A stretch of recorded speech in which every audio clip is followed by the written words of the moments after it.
জানেন কি, আমাদের মনে প্রায় প্রশ্ন জাগে, যারা অধর্ম করে তারা কেন এত সুখে থাকে আর ধার্মিকেরা কেন কষ্ট পায়।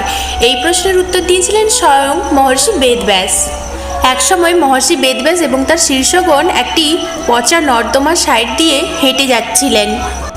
তখনই মহর্ষি বেদব্যাসের একজন শিষ্য বলেন, গুরুদেব, এই নোংরা নর্দমার পোকাটি দেখুন, ও এত পচা জিনিসের মধ্যেও এত আনন্দে খেলা করছে কেন? তখন মৃদু হেসে মহর্ষি বেদব্যাস বলেন, বৎস, এই পোকাটি পূর্বজন্মে ছিল এক অত্যন্ত ধনী ও অহংকারী ব্রাহ্মণ। সে কাউকে দান করেনি, কেবল নিজের ভোগবিলাসে মত্ত ছিল। শিষ্য তখন প্রশ্ন করেন, তবে এখন সে নর্দমাতেও সুখী কেন?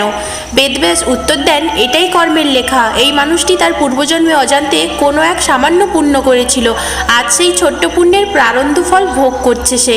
এই নর্দমার সুখী তার শেষ পুণ্য ফল। যখনই এই পুণ্যের ভাগটুকু শেষ হবে, তার অনন্ত নরক যন্ত্রণা শুরু হবে।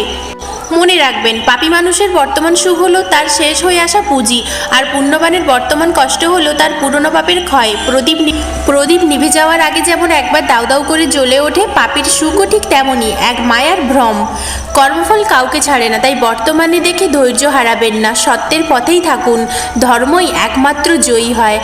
এইরকম আরও ভক্তিমূলক কথা জানতে অবশ্যই আমাদের চ্যানেলটিকে সাবস্ক্রাইব করে আমার এই ভক্তিমূলক যাত্রার সঙ্গে থাকুন।